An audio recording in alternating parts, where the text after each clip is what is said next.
The dining room table was a stage, and my family were the actors, each playing their part with practiced ease, except for me. I was the forgotten prop, the one left gathering dust in the corner. My brother Ethan, the golden child, regaled everyone with tales of his athletic triumphs, his effortless charm eliciting peals of laughter from my parents.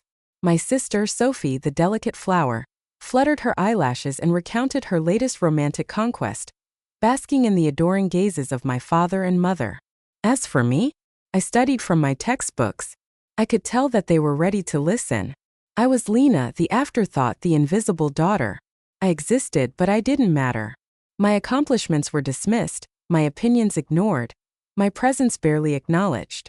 I had resigned myself to the role, a silent observer in my own life. They see you, but they do not really see you. Then, the screech of tires, the shattering of glass, the sickening crunch of metal. It all happened so fast. I was walking home from the library, lost in my thoughts, when a speeding car careened out of control, smashing into me with brutal force. There was a searing pain, a blinding flash of light, then darkness.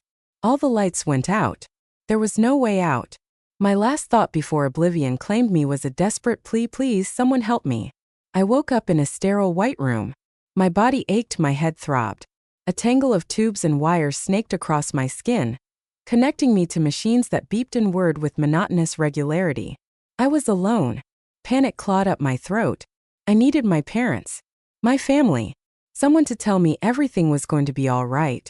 The door was shut, as if it was the end of everything. I got the nurse and told her. She tried calling my family, but with no success. It would not ring through at all. She'd call again, she promised, her expression strained. I tried to stay calm, staring out the window, watching the city lights twinkle in the distance, each one a tiny beacon of connection in a vast, indifferent world. But connection was a luxury I couldn't afford. It was also very clear now. The hours stretched into an eternity, each tick of the clock a hammer blow to my hope. The hospital room was a prison, the silence broken only by the rhythmic beeping of the machines that kept me alive. The nurse checked on me periodically, offering a kind smile, a gentle word, but it wasn't enough. I needed my family. The sun set, casting long shadows across the room, painting the walls with a chilling reminder of my isolation. Night fell and I was still alone, adrift in a sea of uncertainty. I needed my father to tell me everything was all right, but he would never care. And that was okay. Morning came, painting the sky with hues of pink and gold, a promise of a new day. But for me there was no new dawn, only the lingering darkness of abandonment. The nurse entered the room, her face etched with concern. She had tried calling my family again and again. Still no answer. They could not even get their answering machine. No one would pick up. It was like they had all just vanished. "I'm so sorry, Lena," she said softly, her voice filled with pity. "I don't understand it. Maybe they're on vacation." I stared out the window, numb, defeated. I already knew the truth. As the sun climbed higher in the sky, casting a harsh light on my empty room, I made a decision. I wouldn't wait for them. I wouldn't beg for their love. I wouldn't waste another moment of my life longing for a connection that would never come. It was time to let go. The time for all of that was over. And now it was time to do something new. It was time to walk away. From my family, from my past, from everything I had ever known. I had a future to get to, and I wasn't going to wait any longer. I could not depend on those who abandoned me. The hospital bed felt like a trap, a monument to my brokenness and abandonment. As soon as the sun peeked over the horizon, I knew I had to leave. Now, ignoring the protests of my aching body, I ripped the 4 lines from my arm, the sting a welcome distraction from the emotional pain that threatened to consume me. I tugged on the flimsy hospital gown, a symbol of my powerlessness, and slipped out of the room, a ghost in the pre-dawn light. It would all be coming at the right time. The time to get to the new life had arrived. At the hospital entrance, I took a deep breath and headed for the bus terminal. I needed to get as far away from my old life as possible, to create a buffer between me and the family who had so easily forgotten me. My hands were shaking a little bit, but I had a plan in mind for what to do. As the bus rumbled down the highway, carrying me toward an unknown destination, I started to formulate a plan. Lena was dead. She had died in that car accident, a casualty of neglect and indifference.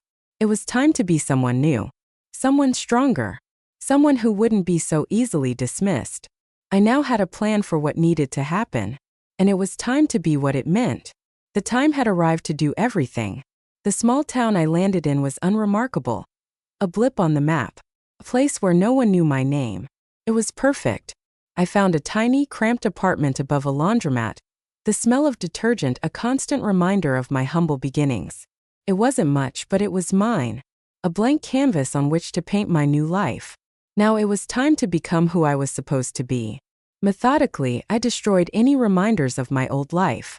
Photos, letters, even my driver's license. Anything that could connect me to Lena was gone, reduced to ashes in a small symbolic bonfire, a phoenix rising from the flame. Now it was time to get to work. The new me had to emerge. New blood for the heart. Forget fancy boardrooms and power lunches. My office was a cramped laundromat. My boardroom? The back of a delivery truck. My power lunch? A stale gas station sandwich. The name of the game had become survival. I was an operator in every sense of the word. I cleaned houses, waited tables, and even tried my hand at selling encyclopedias door to door. That lasted all of a week. Every job was a lesson, a crash course in human nature, a glimpse into a world I had never known before. The best part? There was no more Emma to deal with. The time had come to move on, to be something new. The free time I found had to be used to learn new things, to see if I could do anything better. Nights were for sleep, of course, but it was during the in-between moments where I knew the change would happen for me. I was going to have to take what I could get. This meant that there was no waste of the power. I devoured every online course I could find: business management, marketing, finance. The knowledge was a lifeline, a way to escape the drudgery of my day-to-day existence. It was what the people needed, and it would get them through what they thought would take me out. I was a man among people for hire, and it had a purpose. Progress wasn't linear. There were setbacks, disappointments, moments when I wanted to give up and crawl back into the familiar shadows of my old life. But there was something new on the horizon. All I had to do was have the ability to reach for it, to have a new way of life, a new way to start and to continue to grow. It wasn't always easy, but it was better than Emma. At least, as long as she was off my mind and not in view, things would be better for me. It was just what the people wanted. And then all of a sudden the light shone on me. There were options, and choosing to use those options may not be as bad as I thought. I had what it took to pull the trigger. The newspaper lay open on the laundromat table, amidst a pile of folded towels and the lingering scent of bleach. It was an ad, small and unassuming, but it caught my eye. Like a lifeline in a stormy sea. Carter Foundation Business Innovation Competition. Adrian Carter. The name resonated with power, wealth, and a reputation for unconventional thinking. His foundation was known for supporting innovative ideas, for taking risks on underdogs. It was a long shot, but I had nothing to lose. I spent every spare moment hunched over that laundromat table, fueled by lukewarm coffee and fierce determination, crafting my business proposal. It may be too good to be true. The auditorium was intimidating, filled with polished executives and impeccably dressed entrepreneurs. I felt out of place in my thrift store clothes and borrowed shoes, but I refused to be intimidated. When my name was called, I walked onto the stage, my heart pounding in my chest. I could see Adrian Carter in the front row, his expression unreadable. My idea was simple: a social enterprise that provided job training and support to marginalized women. It was born from my own experience, from the struggles I had faced in the anonymous trenches of minimum wage labor. I spoke with passion, with conviction. My voice echoed through the silent room. I could feel Adrian Carter's eyes on me, assessing, evaluating, and then something shifted. I saw a flicker of recognition in his gaze, a hint of something. He understood me. He had been there before. As soon as he realized what was going on, it would be over. I won. Against all odds. My idea resonated with Adrian Carter, with the judges, with the audience. I knew that what I needed to do had to be more, and more. After the ceremony, Adrian approached me, his eyes filled with curiosity. "Lena," he said, his voice surprisingly gentle. "I see something in you. Something familiar." He offered me an internship at his company, a chance to learn from the best, to build something extraordinary. It was an opportunity one couldn't refuse. As I accepted his offer, I knew that my life was about to change forever. It would have to mean new blood for the team. It had to mean new challenges. And more importantly, new ways to overcome those challenges. I decided it was time to bury Lena and start a new life as Anna Morrow. A beginning was about to start again. In turn, it was a formality. From day one, Adrian treated me as an equal, a partner in crime, a fellow strategist in the high-stakes game of business. I was given real responsibilities, real challenges, and real opportunities to prove myself. And I thrived. I absorbed information like a sponge, devouring industry reports, analyzing market trends, and dissecting successful and unsuccessful business models. I learned to anticipate problems, to identify opportunities, to make decisions with speed and precision. He pushed me, challenged me, refused to let me settle for mediocrity. Adrian's mentorship went beyond textbooks and spreadsheets. He taught me the unwritten rules of wealth and power, the subtle nuances of negotiation, the importance of building relationships, and the art of reading people. He showed me how to command a room, how to project confidence even when I was trembling inside, and how to use my voice to influence and persuade. He imparted the industry secrets.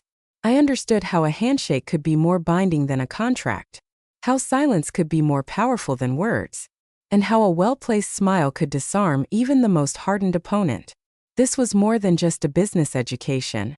It was a masterclass in survival, a crash course in the art of winning. This was my new path, and I had to keep going. As I rose through the ranks, my confidence soared. The scars of my past began to fade. I was no longer Lena, the forgotten daughter, the invisible girl. I was Anna Morrow, a force to be reckoned with, a rising star in the world of business. I could even tell that people began to respect my opinions and listen. But something was wrong. Every time I saw them, I could tell how unhappy I was. As soon as I made the move to ignore them, the better I got. It was going to be a long ride. And as I worked side by side with Adrian, a different kind of feeling began to emerge. A connection that went beyond mentorship. A bond that hinted at something deeper. Something more. The time had come to tell them it was all over. I was finally free. Anna was reborn. And she would show the world what to do. Adrian's support wasn't just financial. It was strategic, tactical, and deeply personal.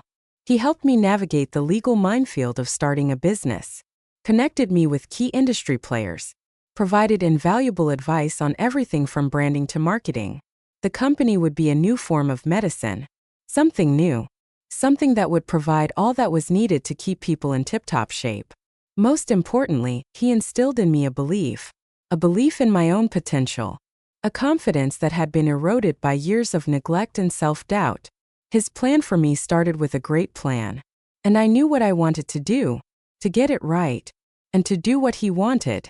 My company, Morrow Enterprises, wasn't just another business. It was a reflection of my values, my experiences, and my unwavering commitment to making a difference. We focused on renewable energy technologies, developing innovative solutions for sustainable living. We partnered with local communities, creating jobs and empowering individuals who had been overlooked and underserved. Now it was all up to Anna to make it what it was meant to be. My approach was unconventional, disruptive, and fiercely effective.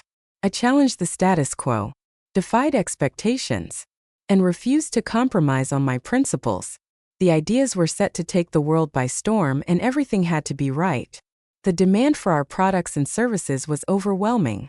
We scaled rapidly, expanding our operations across the country, attracting top talent, and generating significant profits. My company had turned into a huge success. No one could touch what had become of it, and it just worked. I was quickly becoming a force to be reckoned with, a respected leader in the business world, a symbol of innovation and social responsibility. The recognition was gratifying, but it wasn't my primary motivation. The goal was to make sure that things went the right way. The money was nice, but it was just a tool, a means to an end. My real goal was to prove to myself, and to the world that I was capable of achieving anything I set my mind to. I needed to get to the top and get the fame. I was scrolling through the online news, sipping my morning coffee, when a headline caught my eye. Local hospital facing imminent closure. The accompanying photo was instantly familiar. The drab gray facade of St. Jude's Hospital. The hospital where I had been abandoned. The hospital where Lena had died. A wave of conflicting emotions washed over me. Anger, sadness, and a fierce determination to do something. Anything. To help. I knew this was the time to unleash my full power. I was very strong. I didn't hesitate. I contacted the hospital administrators, offering to acquire the facility and invest in its future. After some negotiation, a deal was struck. The acquisition made headlines, generating a flurry of positive press and solidifying my reputation as a compassionate and community-minded leader. The staff was overjoyed, grateful to have their jobs saved, eager to work for someone who genuinely cared. I could feel them shaking my hand, thanking me over and over. For me, it was more than just a business transaction. It was a symbolic act of reclamation, a way to rewrite my history, to transform a place of pain and abandonment into a beacon of hope and healing. As soon as things went the way I had planned, it was going to be great. Standing in the lobby of St. Jude's Hospital, now Morrow Medical Center, I felt a sense of closure, a sense of completion. I needed to make sure I had made the right decision, and with everything it was fine. I wasn't just saving a hospital, I was saving myself. Lena was gone, but Anna was thriving, a testament to the power of resilience, the transformative force of forgiveness, and the unwavering pursuit of a better future. Now it was time to move on and show them. The game was on. The media couldn't get enough. Anna Morrow, from abandoned to acclaimed. The headline screamed my story. It resonated. A modern-day Cinderella tale. With a twist. I was no damsel in distress, waiting for a prince to rescue me. I was the architect of my own success, the author of my own narrative. The interview requests poured in, from business magazines to daytime talk shows. I graced the covers of Forbes, Fortune, and Entrepreneur. My image, a symbol of hope, resilience, and the American dream. They say you are never a success until other people recognize you for your work. I was the model that everyone wanted to be, and there was no one who could take what I had. At this time, I used my platform to advocate for social justice, to promote sustainable business practices, and to empower marginalized communities. I became a sought-after speaker, sharing my story with audiences around the world. I spoke at corporate conferences, university graduations, community events. My words echoed through packed auditoriums, inspiring others to overcome their own challenges and pursue their dreams. It was more than just public speaking. It was a calling, a way to give back, to pay forward the kindness and support I had received from Adrian and others along the way. People wanted to hear my stories, but with fame came scrutiny. Every aspect of my life was dissected, analyzed, judged by the court of public opinion. The spotlight was intense, unforgiving, and at times, overwhelming. This had become one of the bigger problems. I never asked for this, but now that it had happened, it seemed like it was all people wanted to do. I had to constantly remind myself of who I was. I was aware of where I came from, and of the choices that lay before me. I could succumb to the pressures of fame, become another empty celebrity, chasing fleeting moments of validation.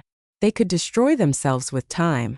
Or, I could stay true to my values, use my influence for good, and continue to build a legacy of purpose and meaning. The latter seemed like a better option.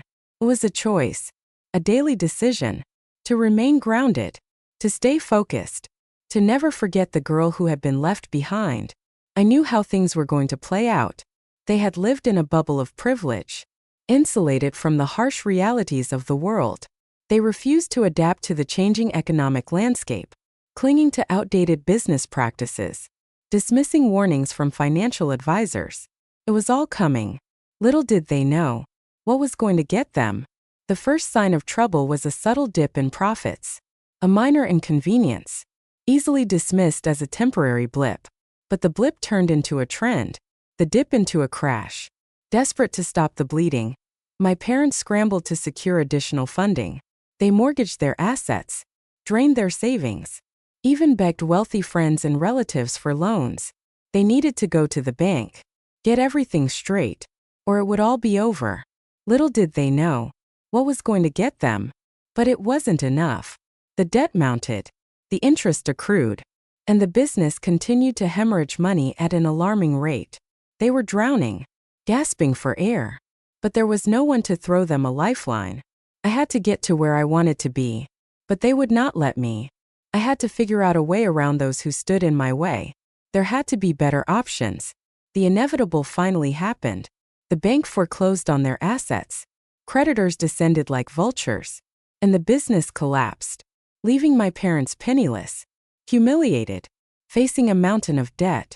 They lost everything: their house, their cars, their social standing, and their sense of self-worth. They were reduced to paupers, living in a cramped apartment, struggling to make ends meet, haunted by the ghosts of their former glory. What I had to do would be hard, and I would do it. It was a cruel twist of fate, a karmic reckoning, for years of neglect and indifference. But it was also an opportunity, a chance for me to rise above their failures, to prove that I was capable of more than they had ever believed. If I was going to make it, I had to be better. I had to show them, to take what was theirs. Now, it was time to see what came next. The only thing certain was, this was the end. I knew all along that this time would come. It was what needed to be. Eleanor spotted the headline first. A garish splash of color on the front page of the newspaper. Local mogul buys struggling hospital. A story of compassion. The picture was small, but there was no mistaking those eyes. That jawline. That familiar set to the mouth. She grabbed her reading glasses, her hands trembling slightly, and leaned closer. "Thomas, come look at this," she called, her voice strained. Doesn't she look like?"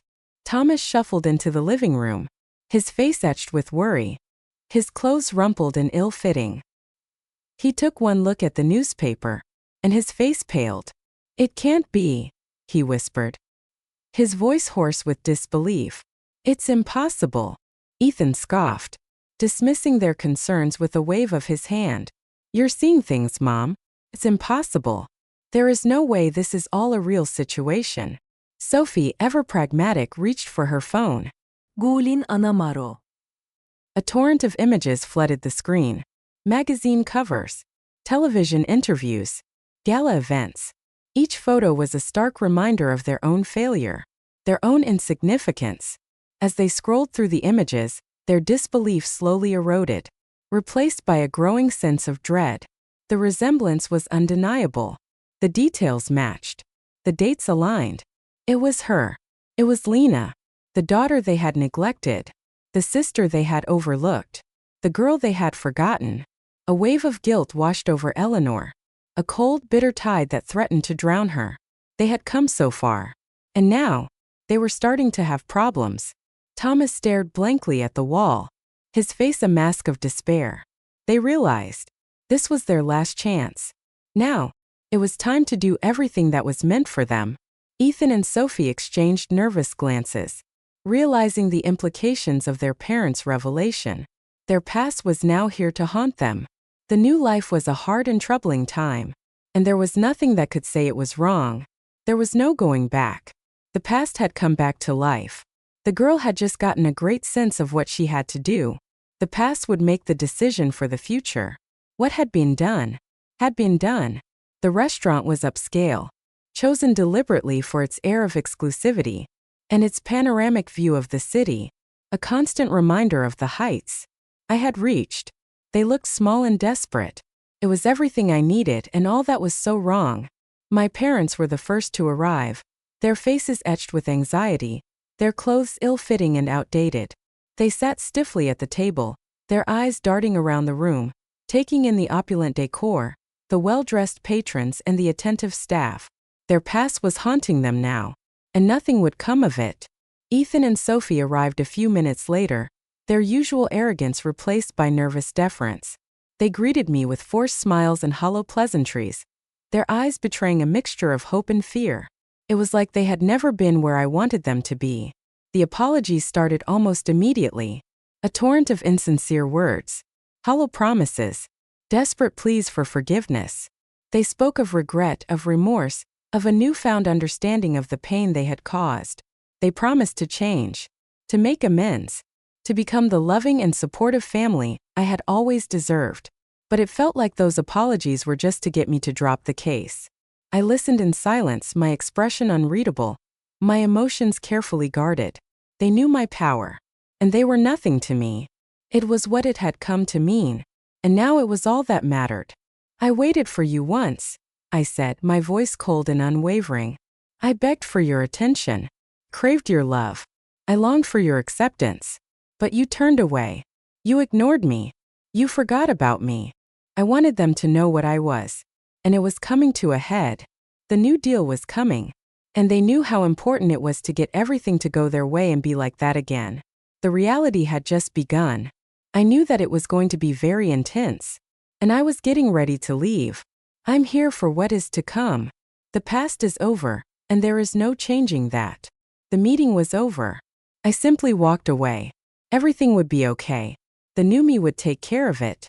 Standing in the doorway of that fancy restaurant, watching my family watch me, a wave of clarity washed over me. For years I had been driven by anger, by resentment, by a desire for revenge. I could finally see, and not be a pawn of those feelings. They were never real, and should never have been given weight by me. They never treated me with love. But now I am what I am, to become what my plan has made. And there is no need to stay with them now. I had everything I had ever wanted: success, wealth, power, recognition. But none of it mattered.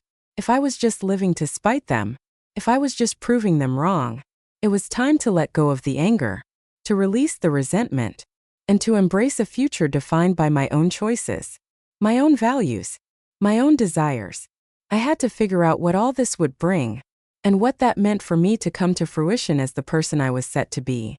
There would be a huge change. If I was the one driving the bus, there was still so much to learn. I needed peace. I needed purpose. I needed connection. But not with them.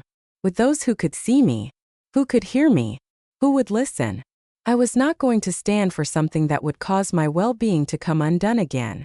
I didn't need their love, their approval, or their validation. I had found love and support in Adrian, in my colleagues, in the countless individuals whose lives I had touched through my work. What they had given me was so fake. And now I knew. What I did was the right thing to do. I just did not need it. The want or need to be with someone had passed. Now, it was about me. My journey. To hell with everyone who does not want to be a part of it. There were choices that would need to be made. And everything would be better. As I turned and walked away, I knew. This was the end. The end of the cycle of neglect. The end of the quest for validation. The end of the hold they had over my life. This was it. The journey starts now. And that is all that matters. The power had come to me. And I knew that it was time to go. To the places I wanted to get to. To never have them haunt me again. I didn't look back. I didn't shed a tear. I didn't feel a pang of regret. All I felt was freedom. It had just begun. The past was in the past. My plan had worked. And I was free. I was what had needed to happen. The pain would be long gone. And there was no need to even dwell in it. What comes next is just more. And I'm fine with that. What they do after this is up to them. I won. I am now who I want to be. This would never ever stop. With that, I left the place. And I would never return. No looking back. The sun rose, painting the sky with hues of gold and pink. A promise of a new beginning. I woke up feeling lighter. Freer than I had ever felt before. I had released myself. And I could see that I was finally out. And starting to be better than ever. Now, it was time to see and be reborn as who I was supposed to be. Adrian was waiting. Ready to continue on this journey that had just begun. So many have to do what is right. And it has to start now. There has never been a time where all seemed to be so correct. I would reach out and hold his hand tight. I embraced the uncertainty of the future, knowing that anything was possible. New chances, new choices, more and more opportunities to be new. It was time to figure it all out, to see what comes next. There would be good days, and bad days, hard moments, and simple ones. But in the end, the most important part of all was making it all work. Years passed, filled with challenges, triumphs, and countless moments of joy. I continued to build my empire, expanding my reach, using my influence to make a positive impact on the world. There would still be struggles, but now that all was done, what came next was just more. I would not take no for an answer, and that would never be the end. I found love with Adrian, a partnership built on mutual respect, unwavering support, and a shared vision for a better future. In all the work to make it all happen, there was never anything we would not do to continue the journey. Tonight I stood on a stage at a gala, a symbol of everything I had achieved. The auditorium was filled with influential people from all walks of life. I was there to accept an award for my contributions to renewable energy innovation. It was what it all had to be. To get something more. There would be no stopping. As I scanned the crowd, my eyes met a stranger. I smiled, knowing that this was just the beginning. The only thing that was for certain was, it would all be okay.